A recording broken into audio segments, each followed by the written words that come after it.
Hi, I'm Trev Hutchings, and this is how to create a classic rock drum beat in Cakewalk. Now the first thing that I'm going to do is I'm going to change the tempo. Now a classic rock song is normally around about 120 beats per minute, but I'm going to set this to 118. So I'm going to go up to the tempo, which is over here, and I'm going to type in 118. Then I'm going to tap on the enter key on the keyboard. Then I'm going to come down to this section here, which is the track headers section, and I'm going to click on the right mouse button and click on insert instrument. Then I'm going to come up to this little pop-up box here that's an add track box, and I'm going to click on the drop down list below the word instrument, and I'm going to click on the SI drum kit. And if it doesn't appear there, you can go down to where it says drums, click on drums, and then click on SI drum kit there.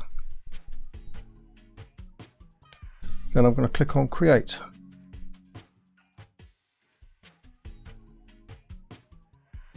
So now that we've got this drum kit pop up, the next thing I want to do is I want to change the drum kit. Personally, for rock, I prefer a different drum kit to this default one. So up here in this section where it says program and then you've got default, if you click on that, a drop down list appears, and I'm going to click on pull kit.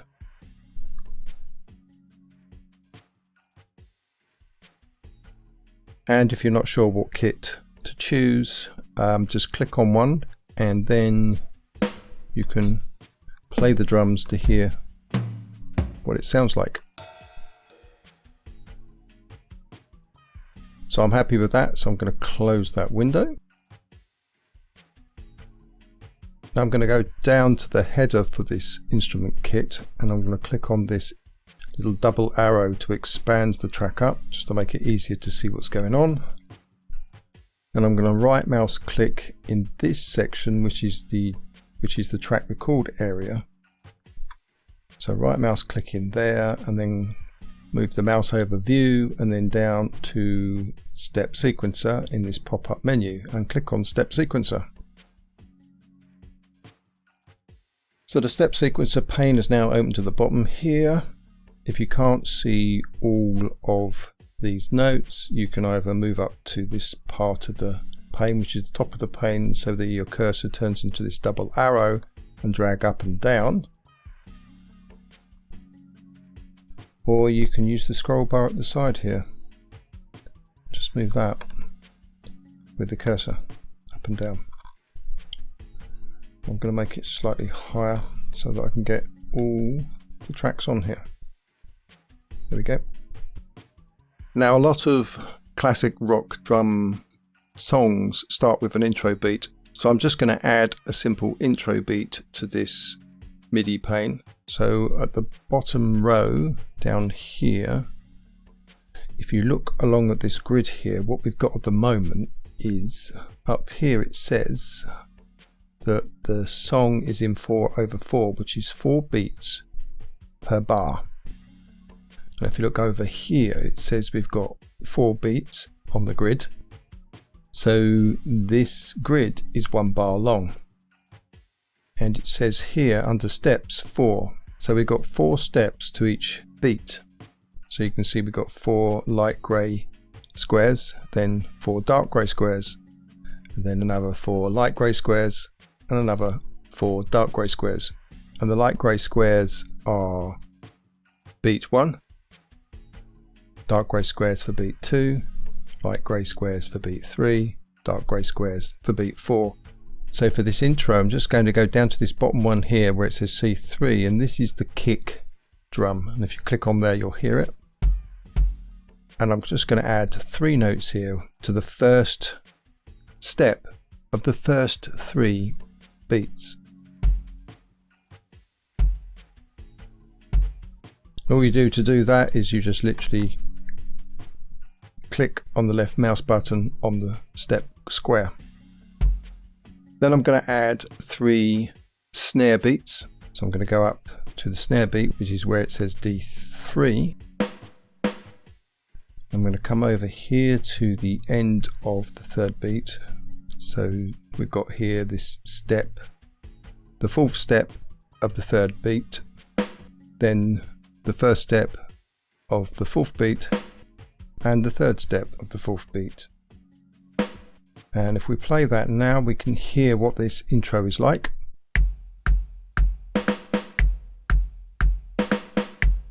Now the last thing that I'm going to do to this intro is I'm going to click on this arrow icon to the left of the D3 on the snare drum row.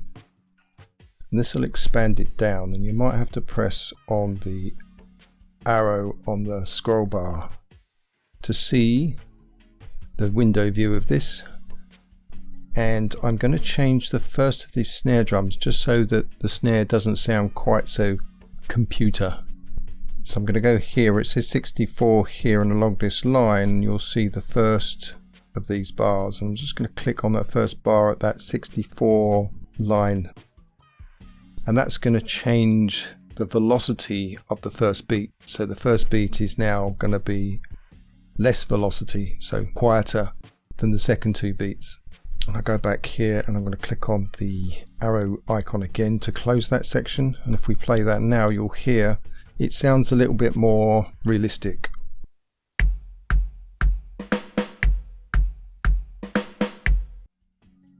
Okay, so I'm happy with that intro. So now I'm going to add a verse. So to do that, we're going to come back up here. I'm going to click on the virtual instrument track to highlight it. Then I'm going to move the track position marker to the beginning of the second bar, which is at the end of this intro, by just literally clicking on the track, and that moves the bar here. Now if I right mouse click now on the area behind the intro, move down to view and then click on step sequencer, you'll see in the step sequencer view now all the notes are blank because we've just started a second step sequencer pattern. And for the verse, normally we want this to be 2 bars long so that we've got a bit more variation in the beat. So to do that, I'm going to go up here where it says beats 4 and click on this little arrow to the right of the word 4, this up arrow, press on it 4 times, and now the beats says 8. So now, because we know from the 4/4 that there are 4 beats to a bar, I now know this is 2 bars long. And the first thing I'm going to do is I'm going to put in the kick drum. So I'm just going to click on the first step of each beat.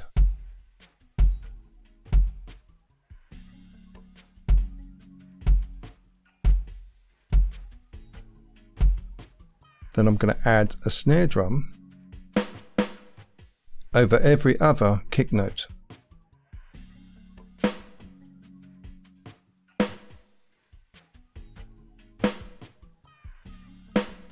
Now, generally speaking, when you are creating a virtual drum, it's usually better to take out the kick drum sound below the snare, because it gets in the way of the snare drum, and also it tends to get lost in the mix. So I'm going to click on these, right mouse click on these ones to delete them. And then I'm going to go back to the kick drum, and just to give a bit of variation, because if I play that at the moment, you see it's quite repetitive.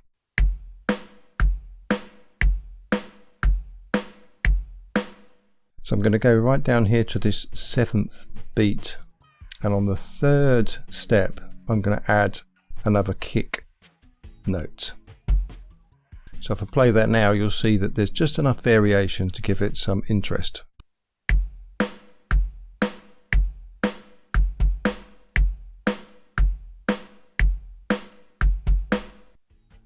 And the next thing I want to do to this is add a closed hi-hat.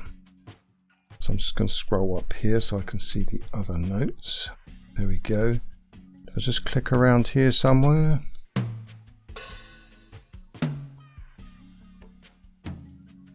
There we are. Here it is at this F sharp 3 is where we've got the hi-hat, closed hi-hat. So I'm going to add that to every other step.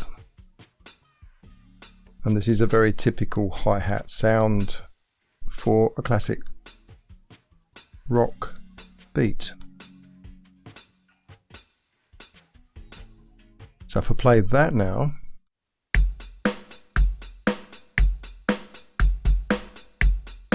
you can see that we've got very much a classic rock beat. But I'm just going to make one slight difference just so that we can make it just that little bit more interesting. And if you might have heard earlier, when I clicked on this B flat 3, it was an open hi-hat. So I'm going to put that one over here, which is above the last closed hi-hat. And I'm going to delete the last closed hi-hat. So now we've got this.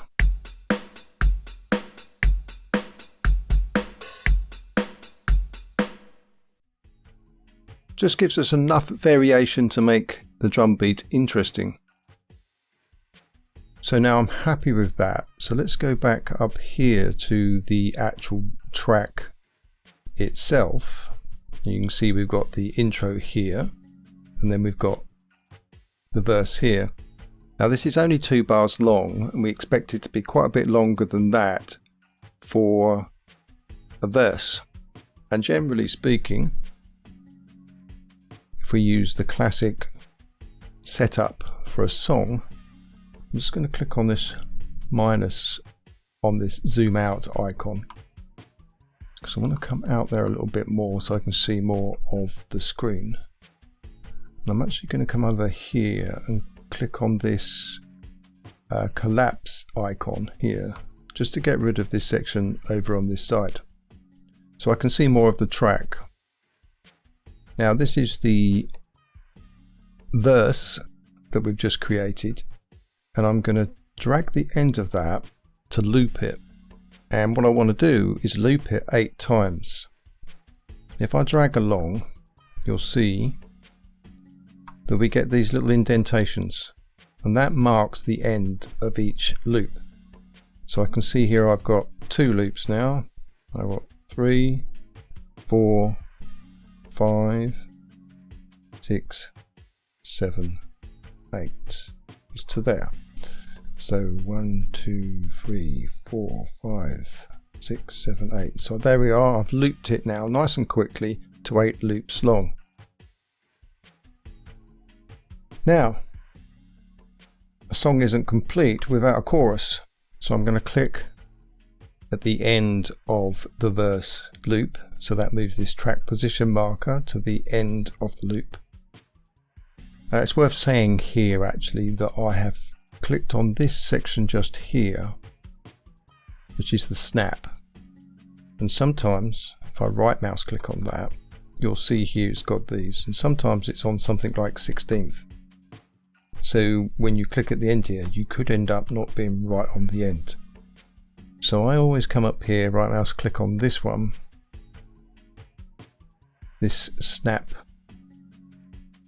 unit measure, and I click on whole. So now anytime I click, it always moves to the beginning of a next bar. So that's useful when you're setting up this drum beat. So now I've moved it to the end here. Once again, I'm going to right mouse click on this area of the track after the verse, go over view, and then click on sequencer. And as you can see now, this has all gone blank again because we're starting a new step sequencer. And I'm going to do pretty much the same kind of thing with this one. So I'm going to go up here to where it says beats, click on the up arrow. So I've got 8 beats. I'm going to once again put in this kick drum along the bottom here. First step of each beat. Put in the same snare drums on the snare row, this D3. over the second one of each kick drum. Remove the kick drums below the snare. And I'm going to add back in this one over here, which we did for the verse, which is this step 3 on beat 7. But I'm also going to add another one, and it's going to be down here, step 3 again, but on bar 4. And that just adds a little bit of a different feel to the beat. It's very similar, but just slightly different. So the chorus has a very distinctive difference from the verse, but not too different that it feels like you've just entered a different song. So if we play that, you can hear that this extra note has made just that little bit of difference.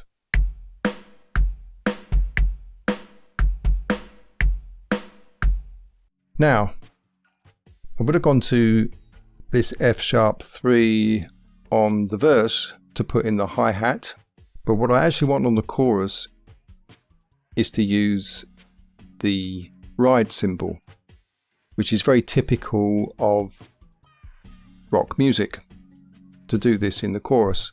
So the actual note I actually want, or the sound I actually want, isn't actually here at the moment. So I'm actually going to go up to here, which is the B3 one, and I'm going to click on this little, see this little number here, 46. This is the number in MIDI terms, which is equivalent to B flat 3. And I want to go up a couple to find the ride. So I'm going to click on this little arrow to the right of 46, and then that goes to 47. The one I'm actually after is this one here, which is dB4. You can hear that's the ride. And then I'm just going to go along and do what I did basically with the hi-hat, but this time with the ride. Putting all these on steps 1 and steps 2, sorry, steps 1 and steps 3 of each of the beats.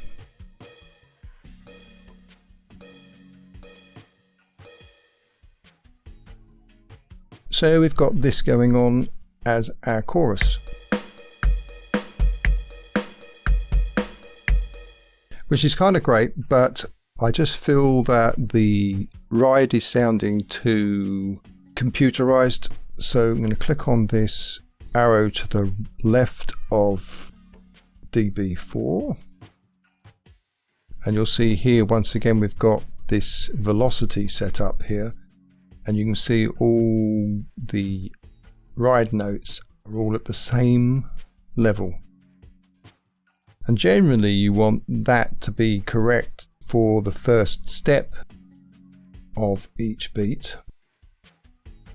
But for the ones in between, you want to drop those down. So I'm going to drop those down to 64. See that 64 written there, and you can see this line running across. So I'm just going to click at that point on every other one of these symbols. So we get this, which is a bit more realistic.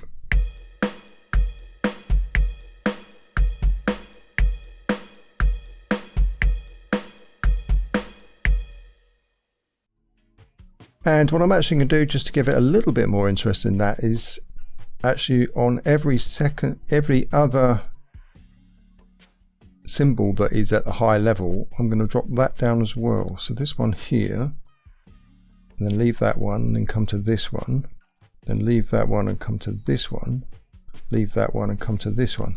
So we end up with it looking like this. And actually I think I'm going to bring back this one here. So just bring that back up to this line here. See if it's 96, it's about there. And I'm going to bring this one back up actually. So we've got this slight variation. You can see it goes quieter up and down and then along.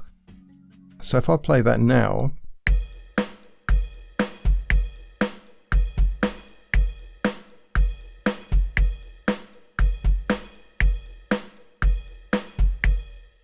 and I think I probably want the quieter ones to be a little bit louder than that. So I'm going to just go in here and just take it up a little bit for each of these quieter ones. They don't have to be exactly the same because, well, no drummer in the world is going to get exactly the same velocity, and that's kind of why I've come back and deliberately done it afterwards. So if we try that now,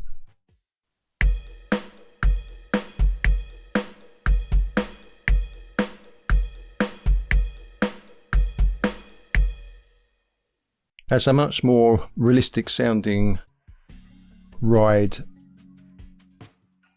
cymbal. So next I'm going to go back here to where this arrow icon is and click on that to close that back down. And I'm pretty happy with that as a chorus. Now back on this section up here, back on the track view, so I'm going to scroll along a bit here.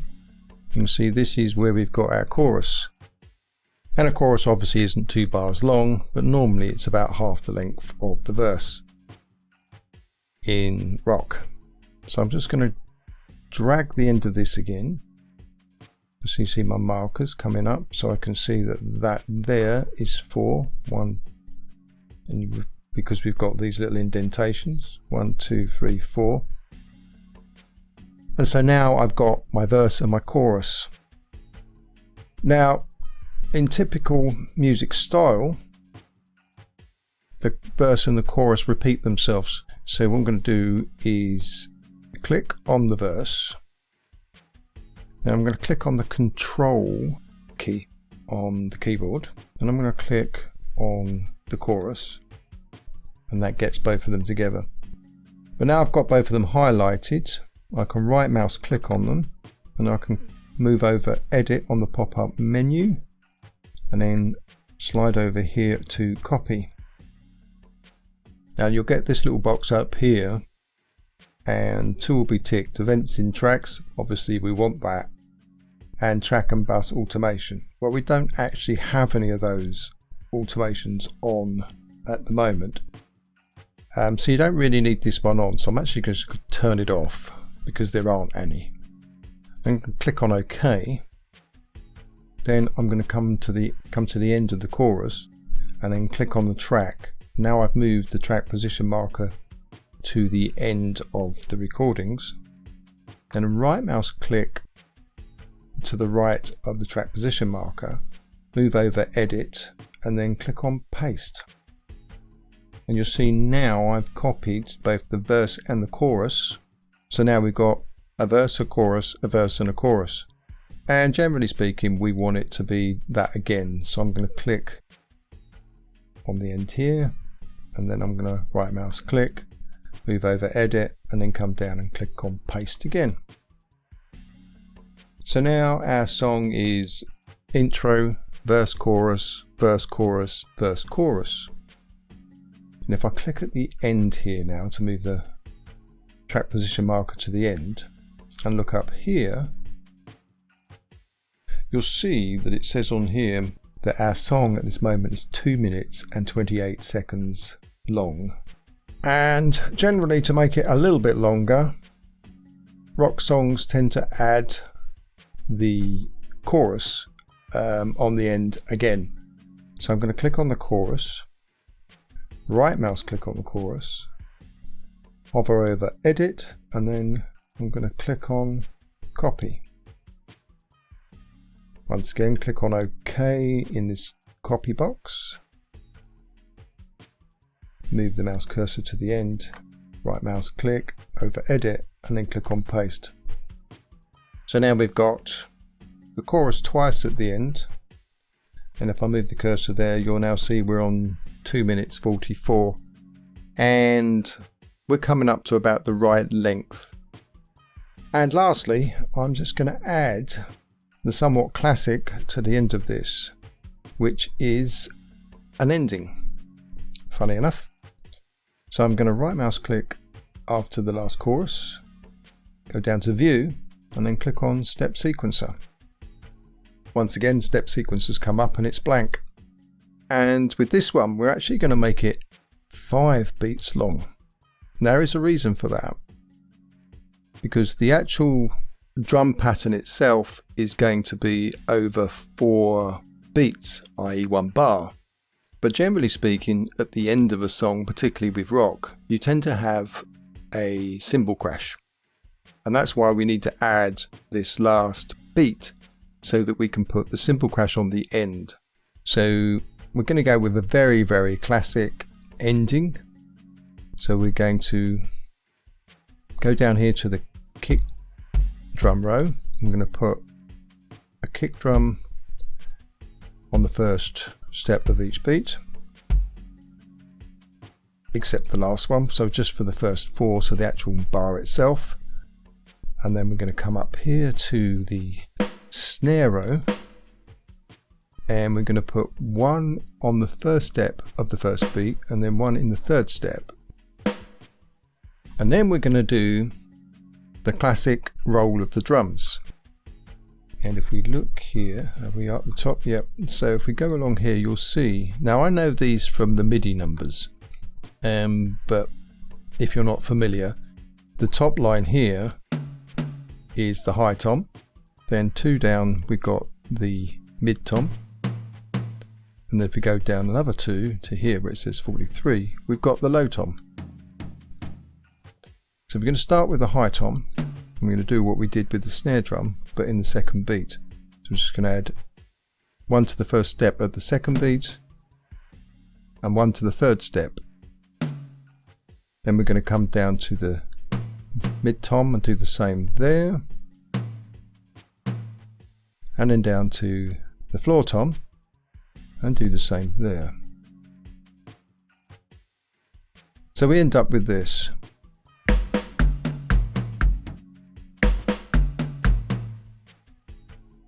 And you'll notice, if you go through these sounds, that we don't actually have the cymbal crash already available to us. So once again, we're going to need to change one. And I generally have a habit of changing this B flat 3. So we need to change this one. And this one needs to be dB4. So let's click up here and just go up a couple. There we go, dB4. So this is number 49, dB4. That's our crash. Doesn't sound particularly crashy at the moment, but we need to do something to it. So if we go along here and put this on the end, this is the point of this one. So if we put it here, that's the first step of the 5th beat. You'll see we've got this. And yes, it's not sounding very crashy. So if we go over to the arrow icon to the left of dB4 and open up this velocity screen again, we want to move this bar all the way up to the top. So click somewhere near the top here so that the bar goes all the way up to the top. And we can click on the arrow icon again to close it. Now if we play it, you'll see that we get a nice big loud crash.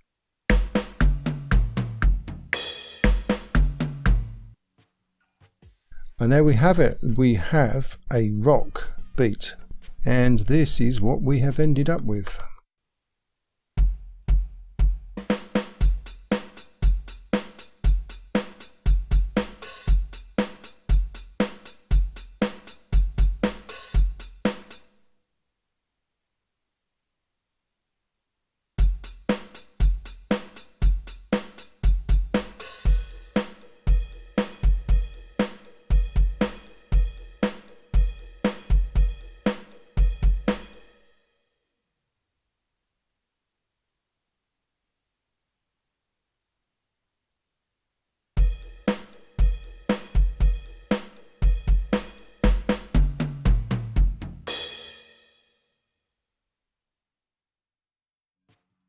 If you enjoyed this video, do give us a thumbs up and click on that subscribe button. Cheers.